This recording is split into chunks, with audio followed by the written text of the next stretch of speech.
Así que él y su esposa ese fin de semana fueron al hotel más lujoso de la ciudad y se dieron un verdadero banquete. Y de noche, cuando regresaron a su casa, la encontraron totalmente vacía.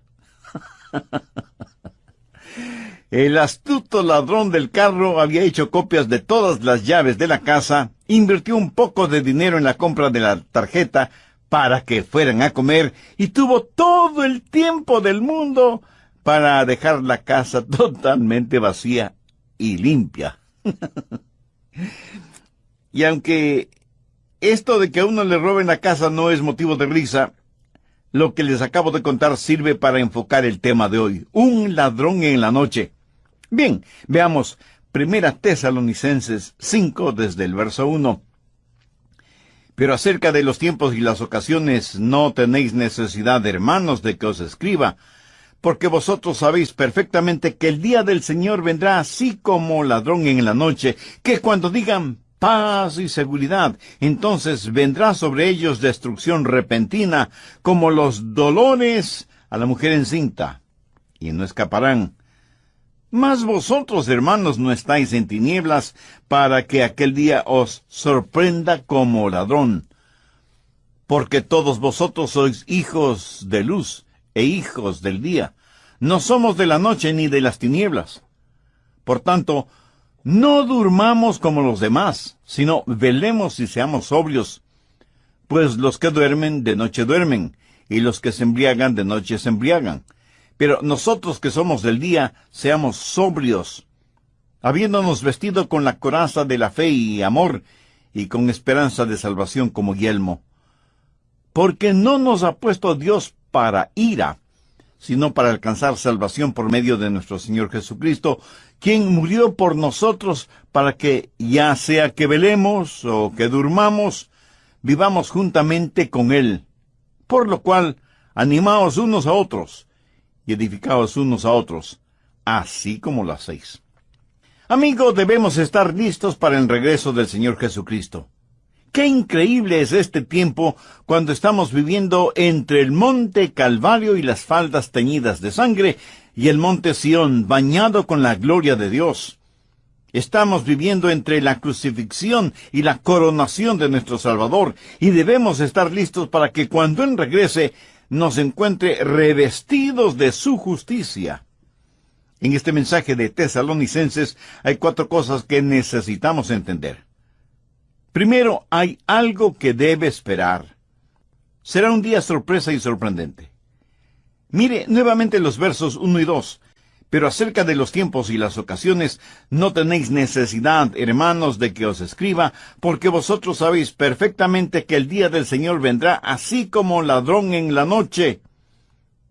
El ladrón llega durante la noche, sorpresivamente.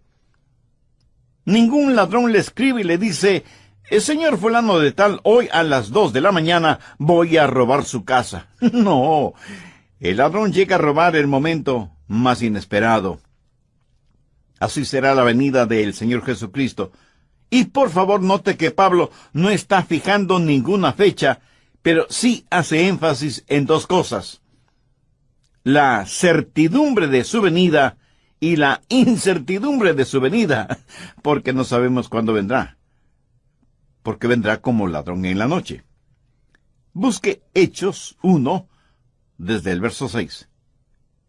Entonces los que se habían reunido le preguntaron, diciendo: Señor, ¿restaurarás el reino de Israel en este tiempo? Y él les dijo: no os toca a vosotros saber los tiempos o las sazones que el Padre puso en su sola potestad. Escucha atentamente lo que voy a decir. Cualquier persona de cualquier religión o de cualquier denominación que dé una fecha exacta para el retorno del Señor Jesucristo, no solo que está mintiendo, sino que está desobedeciendo al Señor. En 1988, un religioso escribió un librito titulado 88 razones de por qué Jesús vendrá en 1988. Como Jesús no vino en 1988, ese hombre se volvió en el hazmerreír de todos, especialmente de los incrédulos. Otros han dicho que Jesús retornaría en 1996, en el año 2000, en el 2006, en el 2011, y seguirán dando fechas, y seguirán demostrando que son mentirosos y desobedientes, porque como Jesús dijo, del día y la hora nadie sabe, ni aun los ángeles de los cielos, sino solo mi Padre. Pero aun cuando no sepamos la fecha, tenemos esa sensación de que estamos viviendo al borde de la eternidad. Y cada día que pasa nos pone más cerca de la venida del Señor, y Él regresará en el momento justo.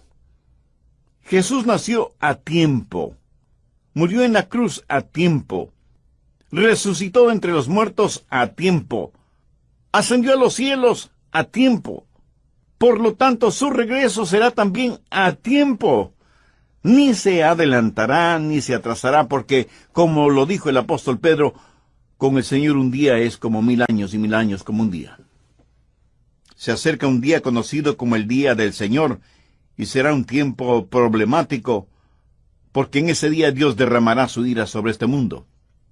Este mismo momento, las furiosas aguas de la ira de Dios están golpeando constantemente la represa de su misericordia. Al presente Dios retiene su ira. ¿Por qué? Porque, de acuerdo al apóstol Pedro, el Señor no quiere que ninguno perezca, sino que todos procedan al arrepentimiento. Segundo, usted puede escapar de una destrucción súbita. En los versos 3 y 4, cuando Pablo está hablando de ellos, se refiere a los no salvos. Ellos no escaparán de la destrucción repentina. Pero si usted es un creyente en el Señor, sí escapará de esa destrucción súbita. Cuando iban a crucificar al Señor Jesucristo, le hicieron caminar por lo que se conoce como la vía dolorosa. En esa vía estaban algunas mujeres llorando. Al verlas, Jesús les dijo: «Hijas de Jerusalén, no lloréis por mí, sino llorad por vosotras mismas y por vuestros hijos». Cuando llegue el día del Señor será un día solemne. Busque Joel, capítulo 2, versos 1 y 2. «Tocad trompeta en Sión y dad alarma en mi santo monte. Tiemblen todos los moradores de la tierra, porque viene el día de Jehová, porque está cercano, día de tinieblas y de oscuridad, día de nube y de sombra. Como sobre los montes se extiende el alba, así vendrá un pueblo grande y fuerte. Semejante a él no lo hubo jamás, ni después de él lo habrá en años de muchas generaciones».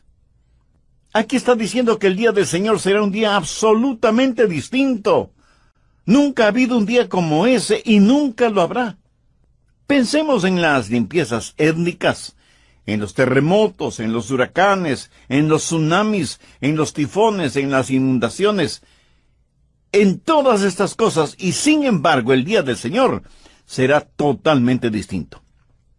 Jeremías 30:7 dice: «Ah, cuán grande es aquel día, tanto que no hay otro semejante a él, tiempo de angustia para Jacob, pero de ella será librado». Recuerde que Jacob es el nombre para los judíos carnales, y Dios promete una liberación nacional para los judíos. Daniel también habla de ese día en el capítulo 12, verso 1.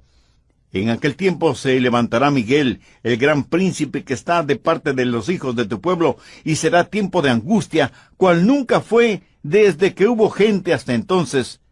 Pero en aquel tiempo será libertado tu pueblo, todos los que se hallen escritos en el libro». Joel dice que no ha habido un día como ese día. Jeremías y Daniel dicen casi exactamente lo mismo. Y Jesús, en Mateo 24:21 dijo: «Porque habrá entonces gran tribulación, cual no ha habido desde el principio del mundo hasta ahora, ni la habrá». Mi amigo, el día del Señor será un día solemne. Nunca ha habido ni nunca habrá un día como ese. Y necesitamos escapar de ese día. Apocalipsis 6 dice que los hombres se esconderán en cuevas y cavernas, y pedirán, rogarán a las montañas que caigan sobre ellos, diciendo: «Caed sobre nosotros y escondednos del rostro de aquel que está sentado sobre el trono, y de la ira del Cordero. porque el gran día de su ira ha llegado, ¿y quién podrá sostenerse en pie? El anticristo, quien estará gobernando el mundo en esa época, hará que Hitler parezca un Boy Scout a su lado. Será un día de destrucción súbita. Y aunque muchos consideran esta clase de mensajes exageradamente alarmantes, este mundo será sorprendido si es que no escucha y presta atención a la palabra de Dios, lo mismo que sucedió en los días de Noé. Esta es una de las razones por las que no creo que la iglesia va a pasar por la tribulación, porque la gran tribulación no es tiempo de paz y seguridad. El tiempo de paz y seguridad es cuando llegue ese día y seamos librados de experimentarlo. Mateo 24, desde el verso 36. Jesús les hace conocer a sus discípulos que el día y la hora nadie lo sabe, ni siquiera los ángeles del cielo, sino únicamente su Padre. Pero note lo que dice en el verso 37. Mas como en los días de Noé, así será la venida del Hijo del Hombre. ¿Y cómo fueron los días de Noé? Verso 38. Porque como en los días antes del diluvio estaban comiendo y bebiendo, casándose y dando en casamiento, hasta el día en que Noé entró en el arca, y no entendieron hasta que vino el diluvio y se los llevó a todos. Así será también en la venida del Hijo del Hombre. Quiere decir que todos estaban viviendo su vida rutinariamente. Matrimonios, fiestas, diversión, hacer dinero, tener más fiestas, inventarse nuevas diversiones. Los días de Noé. Hasta que un día Dios le dijo a Noé y a su familia que entraran en el arca. Dios cerró la puerta del arca y abrió las cataratas del cielo y abrió las fuentes de los mares y vino el diluvio y fue demasiado tarde para todos los que estuvieron fuera del arca. El día del Señor será un día súbito y solemne. Ya me puedo imaginar un comité en los días de Noé. Noé ha estado predicando que Dios va a destruir el mundo por medio de un diluvio, y los que le escuchaban decidieron formar un comité para estudiar si lo que Noé predicaba era la verdad o no. En el comité tuvieron a un científico, el doctor Francisco Formaleído, a un filósofo, el doctor Flavio Sabelotodo, y a un religioso, el reverendo Ernesto Rasquemeloído. Y ellos tuvieron un simposio para determinar si iba o no iba a llegar un diluvio. Y le preguntaron al doctor Formaleído, doctor, ¿habrá un diluvio? Y él contestó, bueno, la ciencia no puede hablar de esas cosas porque, como saben, nosotros trabajamos con pruebas empíricas, pero sí puedo decir que desde el tiempo que tenemos una historia registrada, nunca ha habido una ruptura en el reino de la ley natural. Así que desde un punto de vista científico, es muy dudoso que tengamos esto llamado diluvio. Con esta declaración del científico, la gente se sintió un poquito más tranquila. Entonces le preguntaron lo mismo al filósofo, el doctor Flavio Sabelotodo. Y él, cómodamente sentado y casi sonriendo paternalmente, responde, la filosofía tiene que ver con las áreas en donde la ciencia no tiene respuestas. Desde mi punto de vista filosófico, si es que hay un Dios, y si Dios creó este mundo y sus habitantes, sabe las debilidades y las proclividades de lo creado, porque esa es la forma en que Él lo creó. Y Él no va a destruir su propio trabajo. Así que, con todo el valor de la filosofía, declaro que no habrá ningún diluvio. Y la gente sonrió, dando un gran suspiro de alivio. Ahora tenía que contestar la pregunta el reverendo Ernesto Rasquemeloído. Reverendo, usted ha estado en el seminario y ha estudiado mucho, y en instituciones de educación teológica a nivel doctoral. Díganos, ¿habrá un diluvio? Él no es tan desapasionado como el científico o el filósofo. De hecho, él está tan disgustado que su rostro está más rojo que un tomate maduro, y señalando con el dedo a quien le hizo la pregunta, responde con evidente ira, «Usted no es más que un fanático religioso, falto de la más elemental educación teológica, que con su pregunta lo único que está haciendo es difamar el carácter de Dios. Es que no sabe que Dios es amor. Señoras y señores, si es que Noé ha escuchado o ha oído algo sobre un diluvio, declaro enfáticamente que no será agua literal. Como en los días de Noé, así será la venida del Hijo del Hombre. Primera Tesalonicenses 5:3. Porque cuando digan paz y seguridad, entonces vendrá sobre ellos destrucción repentina como los dolores de la mujer encinta.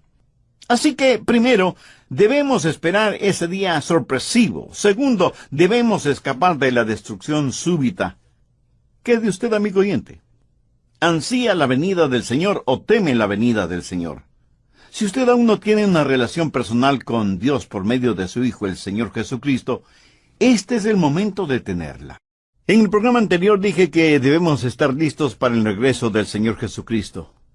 ¡Qué increíble es este tiempo cuando estamos viviendo entre el monte Calvario y las faldas teñidas de sangre, y el monte Sión bañado con la gloria de Dios! Estamos viviendo entre la crucifixión y la coronación de nuestro Salvador, y debemos estar listos para que cuando Él regrese, nos encuentre revestidos de su justicia. Y teniendo como base bíblica Primera Tesalonicenses 5, los versos del 1 al 11, mencioné que hay 4 cosas que necesitamos entender. Primero, que hay algo que debemos esperar. Los versos 1 y 2 dicen: pero acerca de los tiempos y las ocasiones, no tenéis necesidad, hermanos, de que os escriba, porque vosotros sabéis perfectamente que el día del Señor vendrá como ladrón en la noche. Segundo, que usted puede escapar de una destrucción súbita. Bien, le invito a tener su Biblia y un cuaderno de notas a la mano para proseguir con el estudio bíblico de hoy. Le aseguro que será muy bendecido. Tercero, debemos soportar las tinieblas circundantes. Los versos del 4 al 9 de Primera Tesalonicenses 5 dicen: mas vosotros, hermanos, no estáis en tinieblas, para que aquel día os sorprenda como ladrón. Porque todos vosotros sois hijos de luz e hijos del día. No somos de la noche ni de las tinieblas. Por tanto, no durmamos como los demás, sino velemos y seamos sobrios. Pues los que duermen de noche duermen, y los que se embriagan de noche se embriagan. Pero nosotros que somos del día seamos sobrios, habiéndonos vestido con la coraza de la fe y de amor, y con la esperanza de salvación como yelmo, porque no nos ha puesto Dios para ira. Debemos soportar las tinieblas que nos rodean. Nuestro mundo actual está en tinieblas, tinieblas morales, tinieblas espirituales, tinieblas sociales, tinieblas políticas y aún tinieblas religiosas. No podemos darnos el lujo de quedarnos dormidos, aunque el mundo esté dormido. Es más, parece que el mundo hubiera sido cloroformado por Satanás y está en estado de estupor moral y espiritual. Como hijos e hijas de Dios, ¿qué podemos hacer? Primero, saber lo que está pasando y despertarse. Mire lo que dice el verso 5, porque todos vosotros sois hijos de luz e hijos del día, no somos de la noche ni de las tinieblas. Nosotros los creyentes somos los únicos en el mundo que sabemos o que debemos saber el sentido de todo lo que está pasando. Debemos estar conscientes de las cosas. Por eso predico mensajes como este. Tal vez no veamos un nuevo año, o un nuevo mes, o una nueva semana, o un nuevo día, porque Jesús puede venir en cualquier momento, y alguien me dirá: pero pastor, si todas las cosas están tan bien. Precisamente ese es mi punto. Cuando digan paz y seguridad, entonces vendrá sobre ellos destrucción repentina. Segundo, no es tiempo de dormir, sino de velar y estar sobrios. Veamos los versos 6 y 7. Por tanto, no durmamos como los demás, sino velemos y seamos sobrios, pues los que duermen de noche duermen, y los que se embriagan de noche se embriagan. Me da la impresión de que muchos van a sus respectivas iglesias con un rótulo que dice: favor no molestar. Y espero que este mensaje no haya sido como una canción de cuna para usted, sino como una llamada de atención, como el toque de una diana, como un reloj despertador. El escenario está listo, Y la segunda venida de Cristo no es una teoría que debe ser discutida, sino una verdad que debe ser vivida.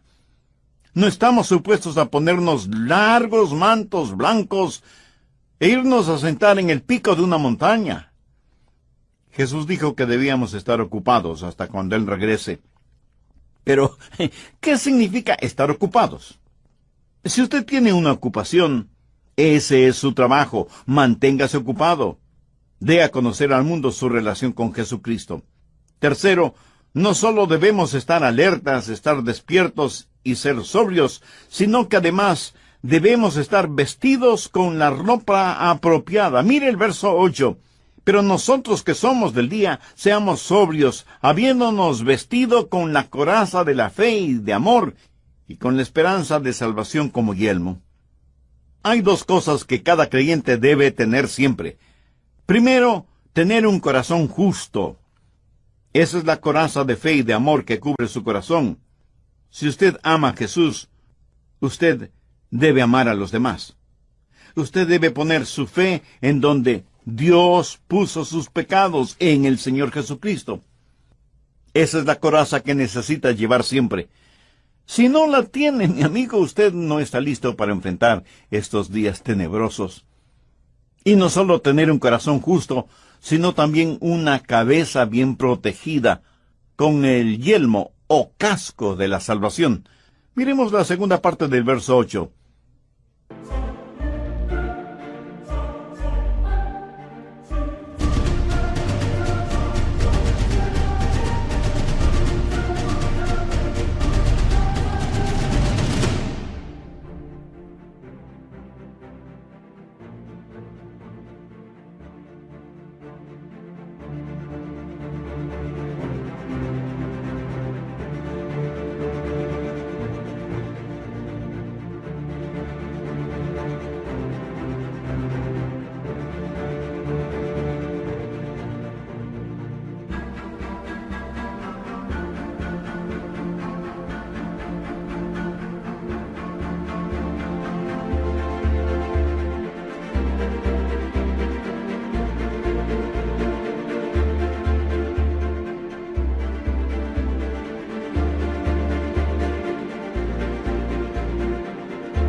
Habiéndonos vestido con la coraza de fe y amor, y con la esperanza de salvación como yelmo. ¿Qué significa la esperanza de salvación? ¿Quiere decir que espero ser salvo? No, no significa eso. Usted no debe tener un espero salvarme, sino que debe estar seguro de su salvación. Usted debe poseer un sé que soy salvo. Porque la Biblia usa la palabra esperanza de una manera diferente a como nosotros la usamos. En la Biblia, esperanza significa una certeza absoluta basada en la palabra de Dios. Por ejemplo, a la segunda venida del Señor se la conoce como la bendita esperanza. Usted debe tener un corazón cubierto con fe y amor y tener el yelmo de la absoluta certeza de su salvación. Usted necesita estar absolutamente seguro de su salvación. Estar sobrio, estar alerta, estar preparado. Cuarto, experimentaremos una liberación segura. Primera Tesalonicenses 5:9.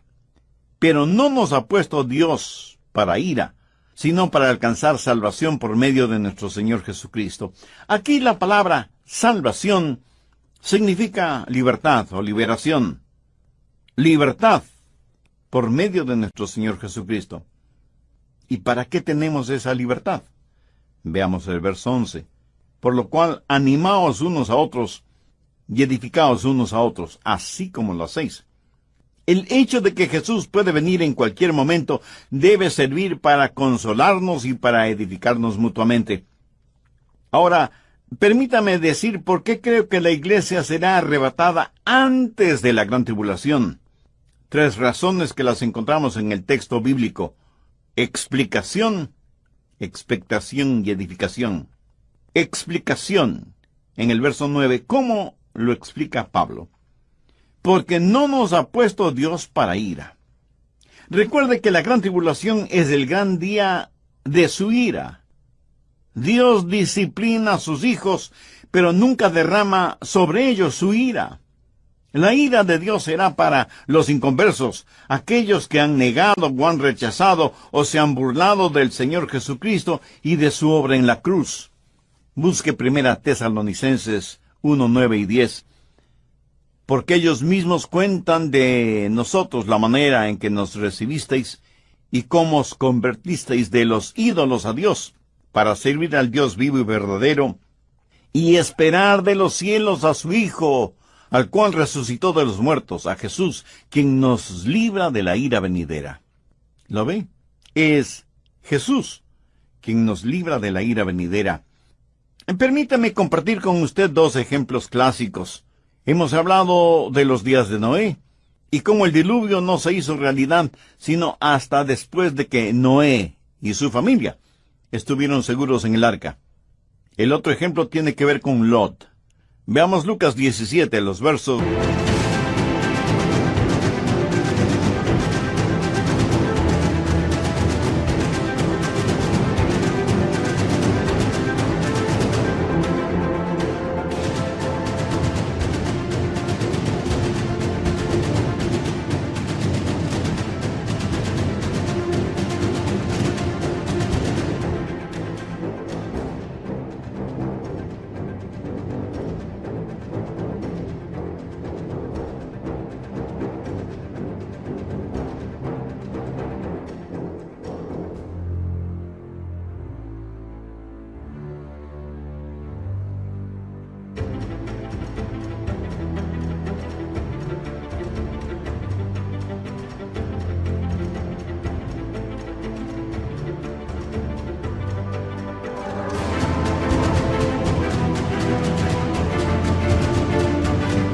del 28 al 30.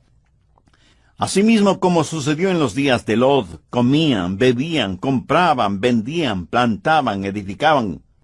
Mas el día en que Lot salió de Sodoma, llovió del cielo fuego y azufre, y los destruyó a todos. Así será el día en que el Hijo del Hombre se manifieste. En los días de Lot, la gente vivía desaprensivamente.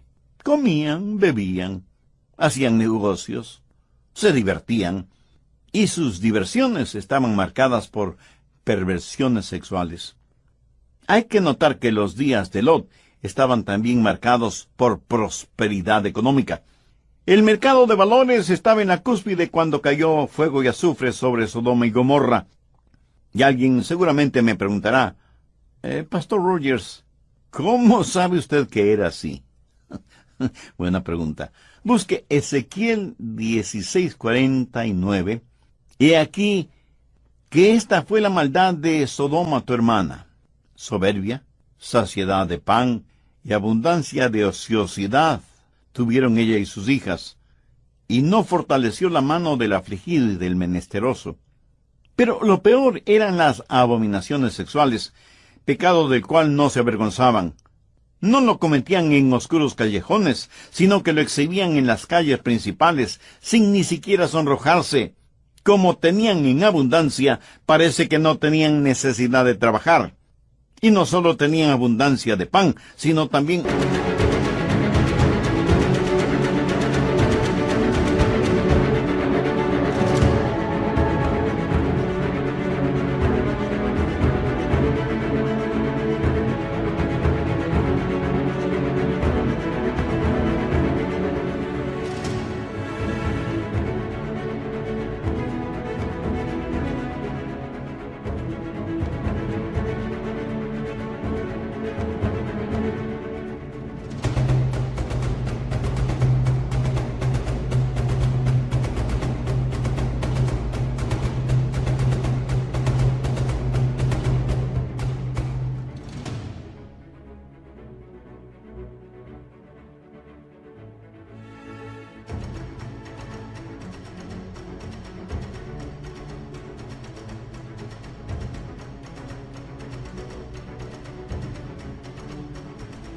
abundancia de ociosidad. Tenían tremenda prosperidad económica, pero también habían llegado a lo más profundo de las perversidades sexuales. Jesús dijo, como en los días de Noé, como en los días de Lot. Antes de que el diluvio llegara, Dios sacó a Noé y lo puso juntamente con su familia en el arca. Antes de destruir a Sodoma y Gomorra con azufre y fuego, el ángel le dijo a Lot que debía salir de la ciudad porque mientras él estuviera en la ciudad, el ángel nada podía hacer. Dios no derramaría su ira sobre este hombre Lot, a pesar de que Lot, aunque creía en Dios, estaba totalmente viviendo en medio de un ambiente mundano. Noé fue puesto en la seguridad del arca antes del diluvio. Lot fue sacado de la ciudad antes de que fuera destruida con fuego y azufre. Así que en primer lugar tenemos una explicación. No nos ha puesto Dios para ira. Expectación. Veamos 1 Tesalonicenses 5:10. Quien murió por nosotros para que, ya sea que velemos o que durmamos, vivamos juntamente con Él. Note cómo Pablo se incluye en esta espera. ¿Por qué? Porque Pablo esperaba el regreso de Jesús en su época, en sus días. ¿Estaba Pablo equivocado? De ninguna manera. Retrocedamos a 1 Tesalonicenses 4:17. Luego nosotros los que vivimos seremos arrebatados juntamente con ellos. ¿Lo ve? Seremos arrebatados. Significa que Pablo se incluía en este evento. Y esto fue hace más de 2000 años. O sea que ellos en ese tiempo ya estaban viviendo al borde de la eternidad. Exactamente como nosotros ahora. El apóstol Juan en su primera epístola dice, hijitos, ya es el último tiempo.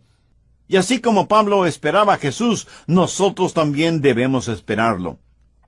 Ahora escúcheme bien. Este es el punto. Si la tribulación sucede primero, entonces no esperamos a Cristo, sino al anticristo. Pablo estaba esperando al Señor Jesucristo. Cuando usted está esperando que llegue la tribulación, eso significa que no está mirando hacia arriba, sino a su alrededor. Edificación. Una vez más veamos 1 Tesalonicenses 5:11, por lo cual animaos unos a otros y edificaos unos a otros, así como lo hacéis. El hecho de que Jesús puede retornar en cualquier momento debe servirnos de consuelo y de gran edificación. Si yo creyera que la iglesia va a experimentar esos días terribles que Jesús, Jeremías, Daniel y Joel dicen que nunca ha habido un tiempo como ese y que nunca lo habrá, ¿cree usted que eso me animaría? ¿Me edificaría? ¿Cree que yo estoy orando porque llegue la tribulación? No, mi oración es, sí, ven, Señor Jesús. Estoy esperando el sonido.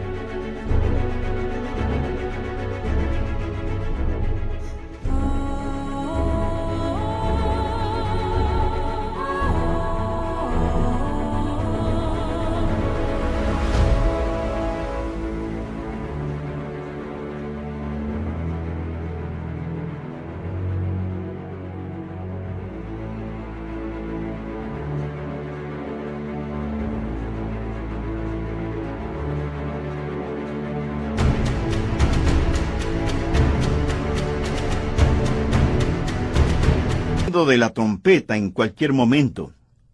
Así como Dios le dijo a Noé que entrara en el arca, así como Dios le dijo a Lot que salga de Sodoma, un día Él me dirá, Adrián, ven junto a mí. Y la trompeta sonará, y me encontraré con mi amado Salvador en el aire, en un abrir y cerrar de ojos. Este es un asunto completamente serio. Tal vez muchos de ustedes estarán pensando que debía haber predicado sobre algún otro asunto más liviano. Les recuerdo que no estoy aquí para hacerle cosquillas en sus oídos espirituales, sino para enseñarle la palabra de Dios tal y como es la palabra de Dios. Debemos esperar un día sorpresivo, debemos escapar de la destrucción súbita, debemos soportar las tinieblas que nos rodean y podemos experimentar una segura liberación. Y me pregunto, ¿Cuántos de ustedes que me escuchan pueden decirme, Pastor Rogers, si Jesús viniera este momento súbitamente para llevar a su iglesia, yo estoy listo para ir a su presencia? Si usted puede decir eso con absoluta seguridad, eso significa que tiene a Cristo en su corazón, que se ha arrepentido de sus pecados y que tiene una vida nueva en el Señor Jesucristo. Significa que ha nacido de nuevo. Y porque ha nacido dos veces, un nacimiento físico, biológico y un nacimiento espiritual, morirá una sola vez. Usted y yo pertenecemos a la familia de Dios, y es mi hermana o mi hermano en el incomparable amor del Señor Jesucristo. Pero si usted no ha nacido de nuevo, le tengo muy buenas noticias. Hoy mismo puede ponerse la coraza de la fe y de amor y el yelmo de salvación. Puede ser salvo hoy y por toda la eternidad, si cree sinceramente en Jesús y deposita toda su confianza en Él. Voy a orar una oración y le invito para que usted con sus propias palabras la repita. Puede orar en voz alta o en voz baja, o silenciosamente si así lo prefiere. Pero lo importante es que su oración la diga con fe, con sinceridad, con convicción, sabiendo que Dios ve la intención y la motivación de su corazón. Querido Dios, sé que me amas y quieres salvarme. También sé que como pecador lo que merezco es tu juicio, lo que merezco es que derrames tu justa ira sobre mí. Pero vengo a implorar tu gracia y tu misericordia en los méritos de tu amado Hijo Jesucristo, quien entregó su vida en la cruz para salvarme. Señor Jesús, tu promesa es que si creo en ti me salvarás. ¿Sí? Creo y confío en ti con todas las fuerzas de mi ser, y te invito a que vengas a morar en mi corazón y seas mi Salvador y mi Señor. Perdóname, límpiame, sáname, sálvame.